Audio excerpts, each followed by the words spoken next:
Welcome to the Love Your Neighborhood Practitioners Podcast, where we talk with those doing the work on the ground in neighborhoods, practicing this exciting work of resident-led neighborhood revitalization. We believe that when residents are at the center of the change process, we can build sustainable communities from the inside out and break negative generational cycles. In my opinion, it's also just a lot of fun. I'm your host, Austin Maxheimer, Director of Love Your Neighborhood at Community One in Evansville, Indiana, and with me is my co-host, Hannah Ware. And today we have, to me, some very special guests because they are leading in the neighborhood where I got my start in neighborhood work. So would you guys please introduce yourself? My name is Kacee Campbell. I'm the Executive Director at Ottaban Kid Zone over in Henderson. And I am Bobbi Marx. I am the Director of Community Engagement at Ottaban Kid Zone for the Love Your Neighbor initiative. All right. So our main purpose of this podcast, of this conversation, is just to share wins and fails, best practices, practical tips, and really learn from one another as a community of practitioners. We also want to continue elevating Love Your Neighborhood as a real solution for genuine community transformation by sharing stories of real change from those doing the work. So we're going to dig in, and if you were going to love your neighborhoods, you got to know your neighborhood. So can you guys just introduce us to the East End? Mm-hmm. Yeah, so the East End of Henderson is a little under 4,000 people. It's a rich history, a neighborhood with very rich history, a lot of diversity, but it's also the most disinvested area of Henderson. And so what that means is the highest rate of poverty, highest rate of homelessness, a lot of generational barriers that have kept people in cycles. And it's the neighborhood that definitely needs the most love in Henderson. But I think it's the neighborhood that has the most love. There's so much pride, and I feel like no matter where you go or who you talk to, somebody has a connection to the East End. They had a grandma that lived there, or they had a dad that had a business there, or that worked there, or a friend, and it's like that pride is just, it's so thick. It's everywhere. Yeah. Well, there's been some little stops and starts and changes and transitions in Ottaban Kid Zone and in the Love Your Neighborhood initiative there. Can you just tell us where you're at and what you're working on in terms of Love Your Neighborhood initiative? Mm-hmm. So I've been in the role for, eight? Almost going on a year. Maybe, Yeah. Going on a year. And it's really exciting. So the most recent thing that we're working on is neighborhood action projects. And if you haven't heard of neighborhood action projects, it is a direct investment in neighbors to enact or take part in the change that they want to see in the neighborhood. It's one of my favorite parts of this. We just recently got approved for funding for neighborhood action projects, and I'm really excited to see where they go. I think that comes from we're lucky. I'm not sure how y'all's relationship with your city officials are or elected officials, but I think that's one of our biggest strengths. Something that we've been working on forever is our relationship with the city and the mayor and all the commissioners. And that funding came from this, it's the project, Intercity Improvement Plan project, but they have made this commitment. It was a 4-year commitment. Now it's going to go on even longer to just like intentionally invest money into the neighborhood. And one of the projects that the committees came up with that we pushed for them to come up with was neighborhood action projects. So, Yeah. And the reason action projects are different than other ways that, people spend money in neighborhoods is because it allows residents to lead.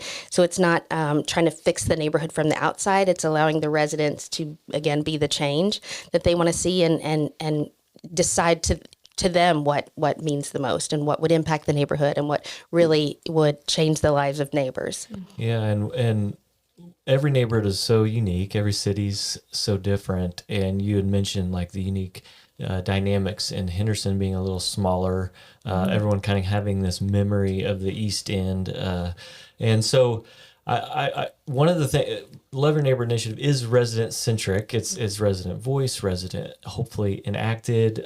They're at the center of the change process. However, a lot of times, just because of the way our cities, our societies, our cultures are, a lot of the goods and resources that neighbors want are actually in things like city governments and nonprofits in other places.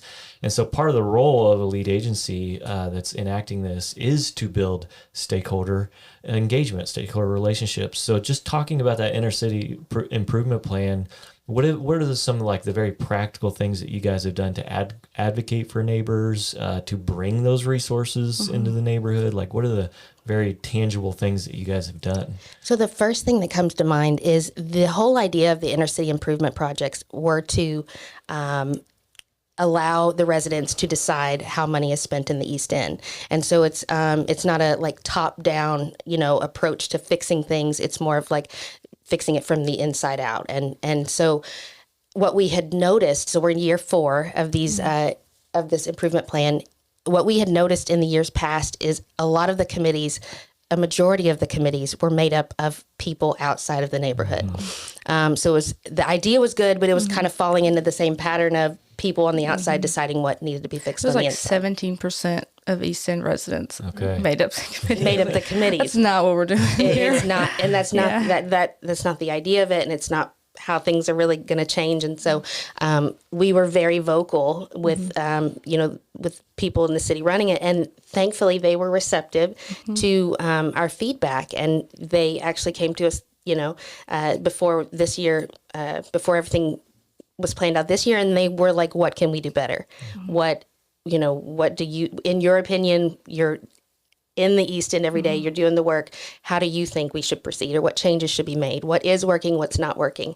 And one of the first things we said is we have to get more residents engaged. But we have everything down to like marketing, how it's communicated, how it's like nobody even knows why we're here. Like, where are we starting from, and what's the end goal of this?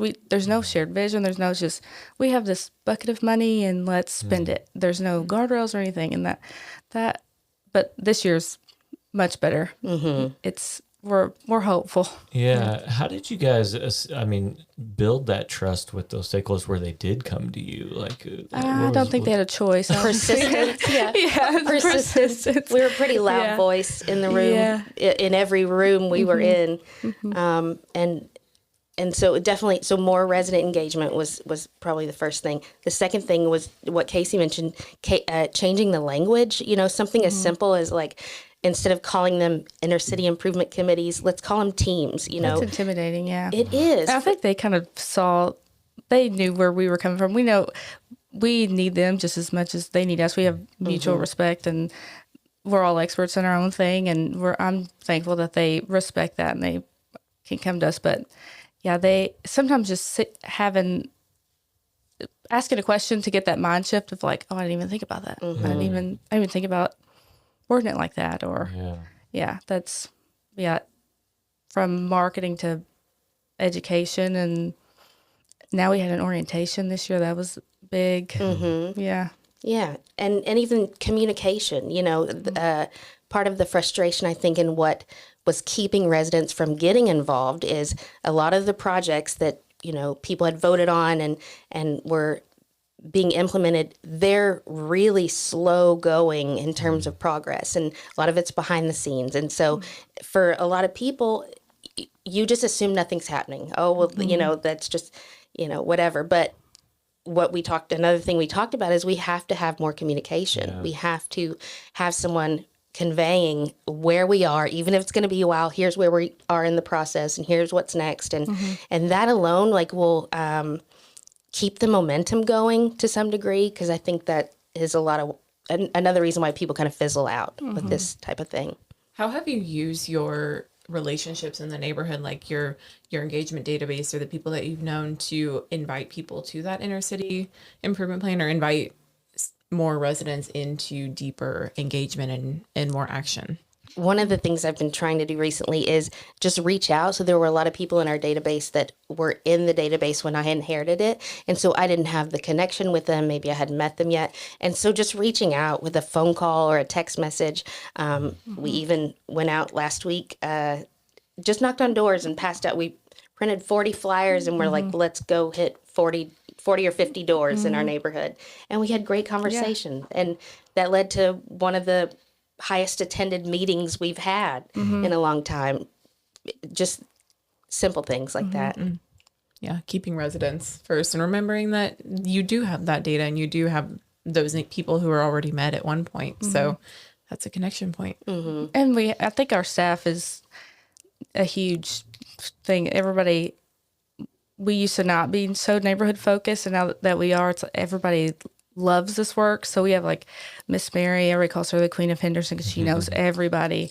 So we'll get her on the phone, and she either knows them or knows somebody that knows them. And then we just hired Charles. He's from the East End, born and raised on the East End, so he knows everybody. It's like showing them that database, and they're like, oh no, they moved, or they don't live here anymore. That's not their phone number. So yeah, I think bringing everybody in.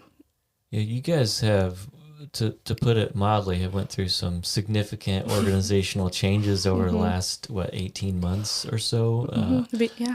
And it was just, I was able to go to your annual, I don't know, fundraiser, maybe report, or just sharing of your work with the wider community.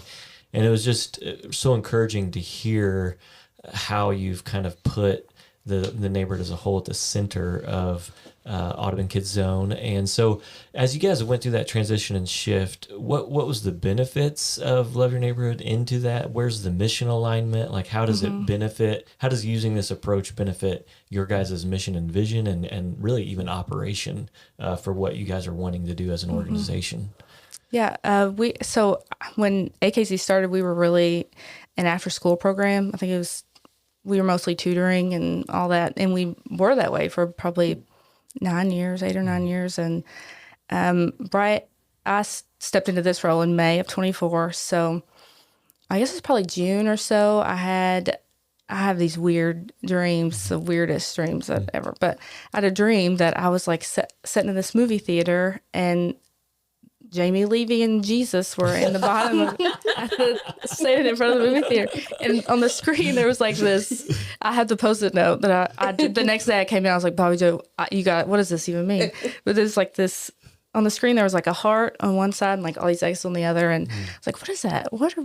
They're trying to tell us something. But I finally realized that it was like we were saying we're serving the East End, we're doing all these things. But really, we were only taking referrals from kids from South Heights, the local elementary school. We were working with the school. Like we weren't serving the East End. We were only serving South Heights. So then that turned into like 2 months of this, like talking to people in the neighborhood and like, how are we even relevant? What are we doing? What are we supposed to be doing here? So then we talked about Joe Hopper right before this, and he would always say, like, you're either kid focused or you're neighborhood focused. You can't do both and be good at it. And we were like, but we have to do both. We cannot expect kids to thrive in neighborhoods that are falling apart, or in where they don't feel safe, or where they don't have, affordable. Their parents are just trying to make it every day. So that's where we kind of just completely did a 180, and we put neighborhood work in the middle, because we figured if you can serve a family and support a family and lift them up, and that lifts the neighborhood up and the kids up. And I feel like that's really changed our work culture. I think neighborhood work used to be kind of siloed out to the side, and not everybody was involved. But now we know that everybody's a part of that. When we do surveys and when we pass out flyers and when we are just out, it's everybody. And then they all have their own program jobs too. But one of my favorite things that Kacee says is that the Love Your Neighborhood initiative is the front porch of everything Ottaban Kid Zone does, which is really cool. Yeah. So like if when we do it right, it's like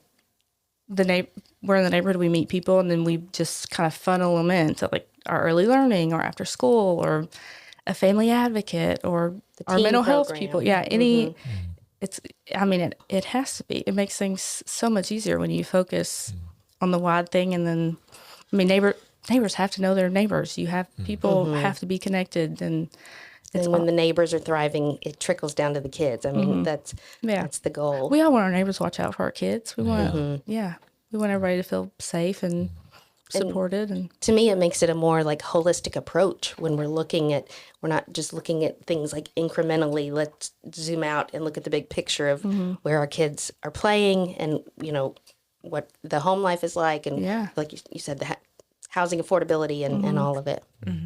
I love that you all have kind of switched the model from cradle to career to cradle to community too, because it emphasizes that you're not just trying to get kids into a good job where they can afford to move out of the neighborhood they Right. grew up in. You want them to come back and reinvest in the place that you're pouring so much investment into them into. I did want to ask, was it challenging to get your staff to buy in on that kind of bigger mission, or as soon as you kind of said the vision that they were like, oh, that makes sense? Yeah, I feel like I am like, don't do it to them, do it with them kind of thing. So when we had those revision things, that's probably why it took 2 months, because it was like everybody's opinions, everybody's voices, everybody's thoughts. So then when it was like all said and done and we said, okay, here's what we're doing now, then they felt like they had some ownership of it too, and felt good about it. It's not like we were just like, surprise, we're going to do. And 2 months is We're actually gonna do it. really fast. Yeah. You guys It should be felt like- commended for that. It felt like 40 years. It felt like forever. I bet. But yeah, it was, I think it's more so the community, like our donors and the businesses and people. I think with a name like Ottaban Kid Zone, people assume like we're a daycare, we're only work with kids. So our staff has been like, I feel like we have the most, I could be like, I can't pay y'all tomorrow, and they'd still show up. Like the most passionate staff you could ever, our team is like perfect, but they were all in. I think it's the community that it's been a year and it's still like, Kind we're of not a daycare. the culture that Kacee's cultivated, I think makes, like she's saying, not doing it to them, but doing it with them. And I think a real turning point. So they were always in on, like they were always like game, but there was a turning point, and that turning point came last summer when we asked them to go with us into the neighborhood and collect over 300 surveys from neighbors about their perception of our community. Yeah. And there was a little bit of resistance to that. Yeah, It's I was like, asking a y'all lot. don't have a job description for the month of May. Nobody has a job title. We're all going to do neighborhood work. But we're going to go Surprise. out for many hours of many days, and we're going to knock on as many doors as we can and have conversations with neighbors about how they feel about living here. And after the first day, we saw a change in the attitudes and enthusiasm. And it was kind of magical. The energy was so good. I was like, dang it. We have to go home after this? We're gonna have to root down in this topic for a little bit because it's unique, and part of the reason why we wanted to do this podcast is because the application of the Love Your Neighborhood approach on the ground, it looks different in every neighborhood because it's designed to be utilized by people in their unique context, in their unique organizational makeup and culture, and so you guys innovated in that. So just real quick, from when we're implementing Love Your Neighborhood, we want to make sure that we're actually making the difference. So that's why we listen, align, act, and then the last step of that is actually to measure. We want to make sure that the quality of life from a resident perspective is actually improving, because I would say, like, so a lot of really great things can go on, but if neighbors don't know about it, if they're not participating in it, if they're not engaged in the change process, then they may not even know about all these great things that are happening. So that's why we measure and why it's so important. And so because of all the fits and starts with the changes in the East End, from New Works having it to then Ottaban Kid Zone, then Ottaban Kid Zone going through organizational changes, we were a little delayed in getting that baseline measure from resident perspective, but then you guys nailed it like better than anyone. And so let's just talk about that. What was your thought behind it? How did you implement it? What kind of learnings, what stories emerged? I know you got a good one about your team dynamics, and you even did like a competition, I believe. We tried, yeah. Just talk through all that stuff, if you would. Yeah, I think at first it was a little intimidating, because it was like we had a TP Park survey and Lamasco survey and all these surveys, and we kind of like made our own. We're like, what's relevant? Let's make our own survey. So we did, and then Dandale came back and said, okay, we did the math. You're going to have to get like 300 and something surveys. And then we talked to you, and you were like, we had to get like 120 or something. Yeah. I'm like, oh, gosh. More than double. Yeah. Yeah. So then we had to present it to our staff, and we always take the month of May off of programming. Like, we don't have our early learning, we don't have kids after school, and we reset because summer is like the busiest time ever for us. So we told everybody to ditch their job descriptions. We have 300 surveys to collect, and we were really lucky and got mail, like really high mail in. I think we had like 60 back in the mail. It was really good. But then we still had doors to knock on. So I think Bobbi Jo teamed everybody up. It was like, I guess it was random. Our staff, we are so competitive. If we can make it a competition, it's going to be a competition. So we're like, let's see who can get the most. And then everybody came back that first day, and they were like, we got 8 and we got 9, and there were like 3 of us on my team, and we were like, we got 1 survey. We got 1 survey in like 4 hours. 4 hours, 1 survey. And it was because I love to talk. I will sit and talk to anybody. And my team was like, we need somebody else on our team. Take her. She's not allowed to go anymore.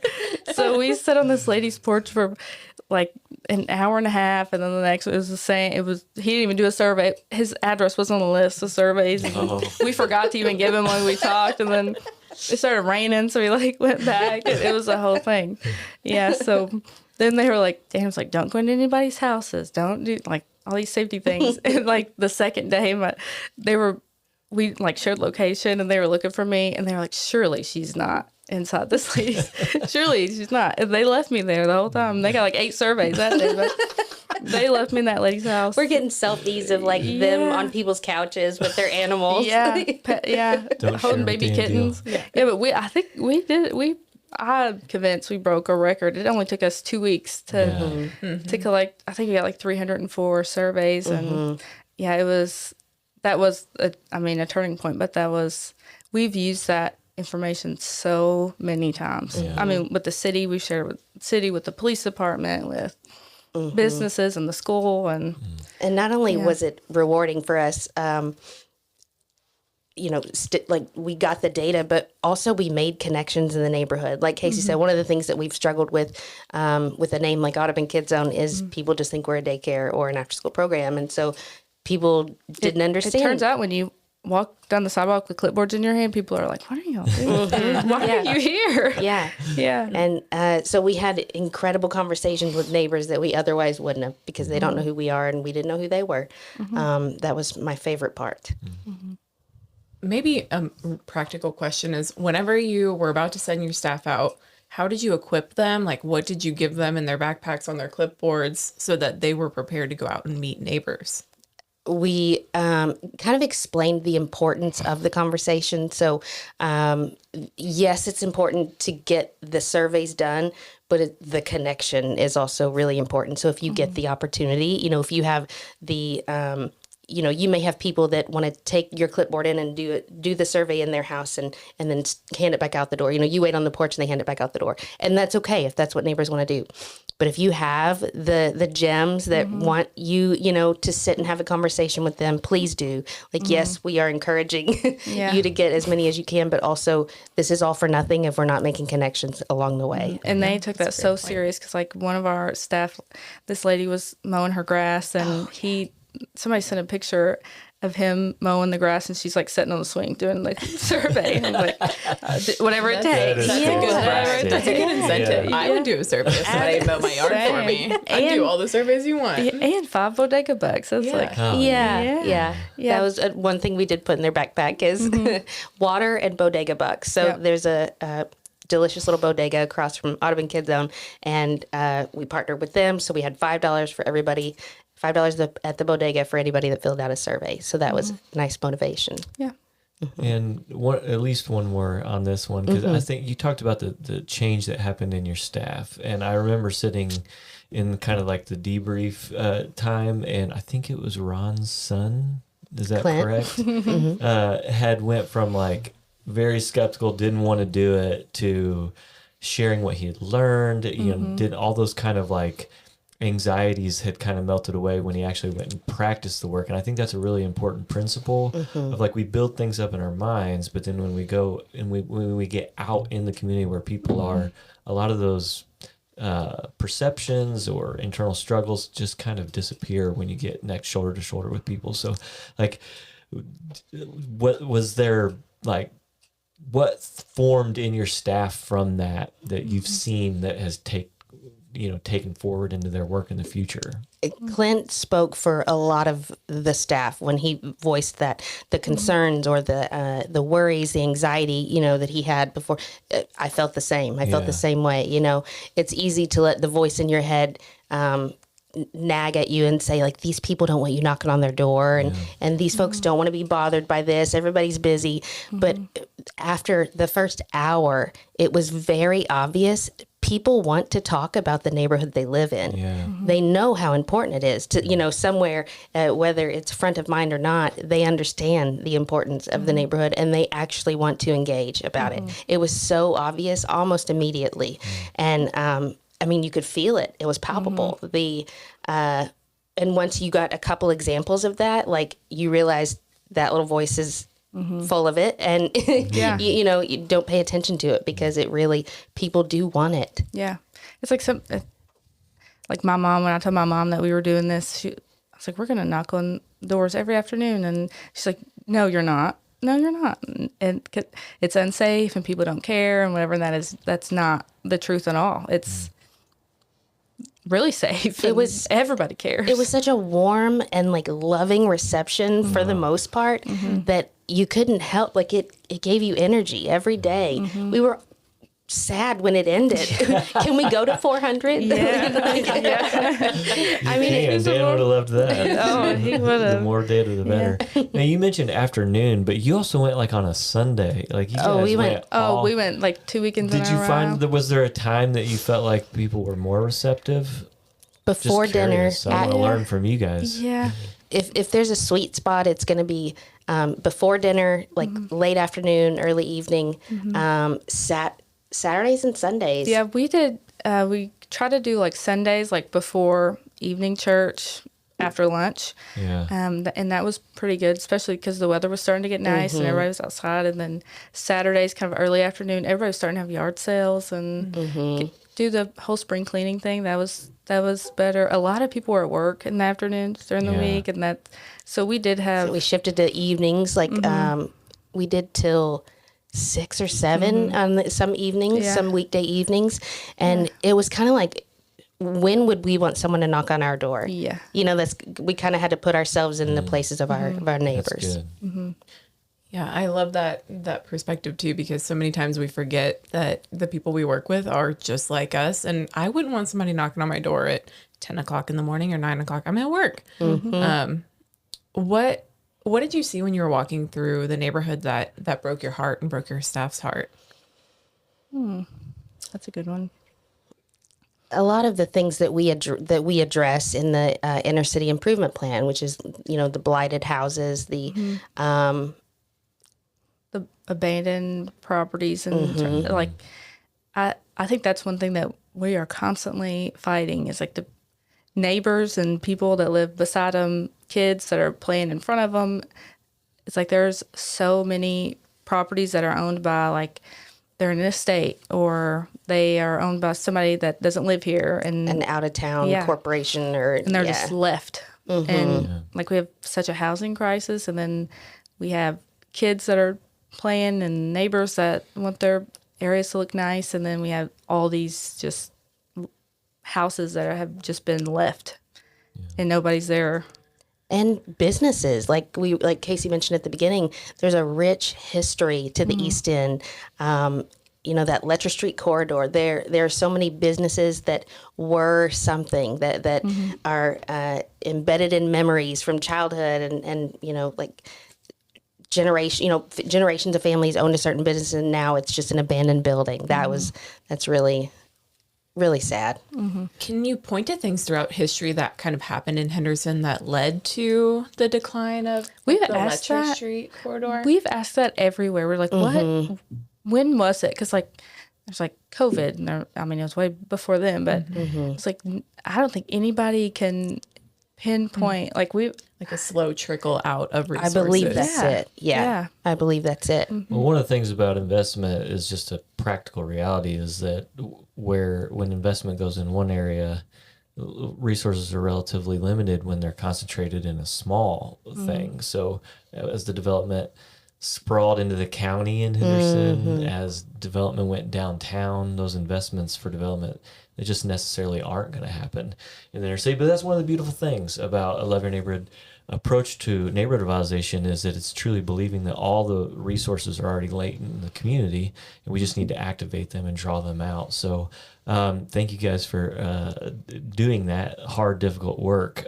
But when you mentioned earlier, like celebrating wins, letting people know what's happening, there have been wins in the East End since you guys started the work, and you did something really powerful for me as someone who started knocking on doors in 2012, when you got like the pictures of like the transformation, like the physical environment that happened. Can you just share some of that? Yeah, it was just, I don't know how I figured out that It was genius. Google, you can go back on Google Street View and like do the timeline thing, history. I was like, let's just see what did AKC look like, back whenever. I think it went back to like 2007. So like just screenshot the 2007 Street View of even Letcher Street. It's like it went from having like an abandoned church and an abandoned bank and all these houses that were vacant to like, we have a whole row of Habitat houses, and we have a brand new Easton Spray Park, and we have AKZ, and we have all these different things that The bodega. Yeah, that it used to be like a garage. It had a gas station. Who would have thought?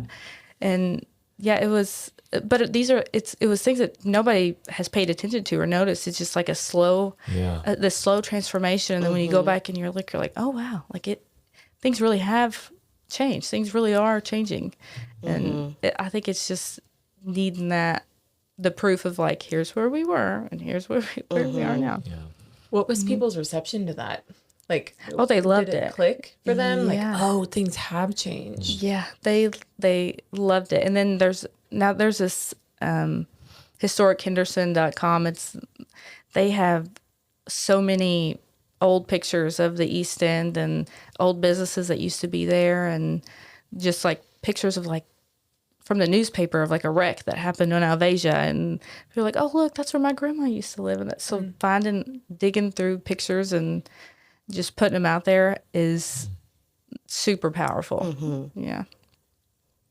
What would you say is kind of like the way I asked it last time is, when was the last time you smiled in the work? Like when was the last time that you sat back and you just had a big grin on your face because it was working, like this whole thing was coming together just in the last week or month, or even if it was 6 months ago? When was the last time you remember like just smiling internally, and what was going on and what was happening in the neighborhood and your work as that was happening? So we are building some really great momentum with our monthly meetings. And so Kacee and I are both, after every meeting, I feel like we're jazzed. Like it's an adrenaline rush that is unlike anything else I've experienced, because it's not because we're getting more and more people in the door. It's not because we have exciting news about action projects. It's because we're seeing neighbors sitting at tables and having conversations with each other. It kind of makes me emotional. I'm not going to cry. But seeing the connection, people from me talk about a lot, this loneliness epidemic that we have everywhere. And if you know your neighbor, you look out for your neighbor, and everyone benefits from a community that is caring and loves each other. So to see, again, not just like the attendance or the, anything that I'm saying, it's to see what's happening in the room that really touches my heart, that really keeps us going, and knowing that we're doing something right. New faces in the room, and especially when those faces are welcome, and then by the end of the meeting, they're talking to a neighbor that they didn't otherwise know. That's magic to me. Yeah. Do you have a story of a neighbor? I'm sorry, Kacee, were you going to say something? No, you're good. Do you have a story of a neighbor that you met in one of those neighborhood meetings that has kind of engaged deeper or joined in inner city improvement? group, there's a team, lot. or There's a like, lot. Can you tell a Yeah. story of a neighbor you've met? So I think you guys have heard me talk about Mr. Green before. He's always going to be my all-star all-star good neighbor. story. This man cussed me out the first time he ever met me in the parking lot. He did. He's he's been in the neighborhood a long time. He's seen a lot of things, and he did not have the greatest idea of who we are and what we were doing. And it took a lot of convincing and a lot of conversations. And we feel really close to Mr. Green at this point. Now he tells me he loves me before he leaves. We've come does. We've come Love. on. That's, And if that's not a win, I don't know what is. That's a big time win. Yeah. He's not exactly, a softie. So to get that kind of, emotion, because he's seen what we're doing. He knows where our hearts are. And, we're not in this for the clout or, whatever. He knows that we're leading with love. And I think that came across to him. All right, I'd like to ask you each a question separately that's unique to each of you that's going to put you on the spot a little bit. You ready for this? Goodness. No. I know from our coaching time, regular coaching times together, that the neighborhood meetings themselves were a little bit of a, what do I do with this? We worked through that a lot and talked through that a lot. So what are just some of the practical things that you've done to where you were unsure of what to even do and who would show up to now that's when it's putting a smile on your face? Like, what are the things that you've contributed? Because we can't control neighbors' behavior, so we can't control what they do, whether they show up to meetings or not, as an example. But what are the things that you're doing as like almost like inputs or offerings to make that happen? So one of the biggest kind of aha moments when it comes to our monthly meetings is two things. I don't have to fix everything. That's not my job. My job is not to fix things. My job is to listen and engage and empower and, connect. And so remembering that I don't have to fix everything. And then two, I speak less and they speak more. So I want to hear more from the residents, what they want, what they need, what they see. The less I talk and the more they are engaging, the better the meeting goes, always. Yeah, that's good. And I would just add, just because I know that the consistency that you guys have provided as an organization and in the meetings has been huge. All right, now Kacee, just thinking about other neighborhood-based organizations that may be interested in doing this sort of work, that maybe it wasn't their primary work, like you said, you guys were doing Kid Zone stuff, working directly mostly with kids. Now you've kind of shifted to this, but like most of the neighborhood-based organizations, Community One was doing housing work, Dream Center was doing similar Kid Zone approach work. Renew is a church, they're doing church stuff. Like, what would you share with an executive director from another neighborhood-based organization that's pondering whether or not they should pick this up and utilize it? I think when you're leading a nonprofit, it always comes back to sustainability. And then a lot of times you think sustainability is like financial sustainability. We're going to make money. We're going to do this. But sustainability really is like, are we relevant to the community? Is this what the people we're serving, is this what they need? Is this the gap that we're supposed to be filling? Yeah. And I think I would tell them to just listen. I think as long as you have that relationship and you talk with the people that you're serving and it's not really like you have to change your whole mission. It's just, what are we here to do? And we're here to lift up these people, and how are we going to do that? And if that means neighborhood work, then do it. If that means serving kids and having an after-school program, do that. If that means opening a daycare, you do that. But I think just relationships and staying involved with the community and the people that are doing the work. Yeah. Yeah, that's something I've seen you do and your team do, is like always look for opportunities for alignment and always look for ways that you can kind of turn the work back to in the neighborhood lens and in the kid lens. So I commend you both on that. Thanks, yeah. I'd love to hear. So if you could go back in time to Bobbi Jo last year taking on this job and Kacee in 2024 taking this job. Oh, what? 2019. 2019. Well, Run. the 2023 transition. What advice would you give her? That's a good one. That is a good one. I would say be patient. Slow, be patient. Our board chair is like the only logic brain that I know, because we're all like these big dreamers, and we're like, we're going to do it, and we're going to do it right now. And we get so excited about it, and it's like, slow down. Let's be patient and do it right. And also, kind of piggybacking on that, the slowing down thing. I was reminded recently that, I'm kind of a checklist person, and I want to go down the list and check it off, get it done and check it off. And that might accomplish your goal, but it's not going to build the connections that are going to bring people in our door. It's not going to build the connections that people want to continue, engaging with us in whatever way they feel the need to. And so I think slowing down and focusing more on the conversations and the coffees and the, porch conversation, that is what is going to make a difference, not just getting things checked off my list. Yeah, they're both important, right? It's a both and, but I think, like, to your point, like sitting on the porch for an hour with a neighbor is the work. And even though they didn't check the box of getting a survey, well, we also have to do that. They bullied me right? for it. It's fine. Well, we could talk with you guys forever about this. It's been so good, but I maybe start to wind down in this way. You guys are Hendersonians. Your heart bleeds maroon and the East End. Just as you've met neighbors, as you've listened, as you've worked, as you've invested huge parts of your life into the East End, like, what is your kind of vision or hope for the future of the neighborhood? If you could look back 5 years from now, 10 years from now, and the East End is firing on all cylinders, and it looks like what you and the neighbors had hoped, like, what's going on in the neighborhood? What does it look like? What does it feel like? What is it? I think everybody knows everybody. We're all this like collective strength, this like united front of like, this is our place and we're responsible for it, and we're going to take care of it. We're going to take care of each other. And I think changing the perception of, like, people outside of the East End view it a certain way. But what we learned during our surveys is that 81% of the people that live in the East End like or love living in the East End, which is amazing. Huge.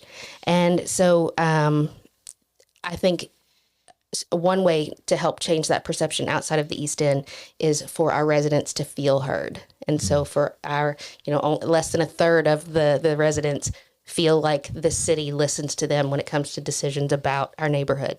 And so I think one of the ways we can help change perception is for our residents to have a real voice in the conversations that shape our lives. Well, and then how might you get there? whatever it takes. Persistence, yes. Yes. Right back to Jeffrey Kennedy. Huh? Yes. I want to be just like him when I grow up. Yes. I love him. Yeah. And persistence and consistency, like you said. It's transparency, being very, because we don't know everything. We sometimes dive head first into things we've never done before and probably shouldn't be doing, but we're going to learn and we're going to be vulnerable and we're open to feedback. We want to, we want to keep learning and growing and doing what's best for our neighbors and the community. Well, thank you guys for loving the East End, and thank you for stepping into this awesome work with us, and thank you for your faithfulness in the work. And so if you're out there listening, hopefully you're encouraged, and if you are an executive director that would like to talk about how Love Your Neighborhood fits with mission and vision, I'm sure Kacee would love to have a conversation with you. And if you want to figure out how to fix your neighborhood meetings and meet the next neighbor, I know Bobbi Jo would help as well. So join with us and go love your neighborhood.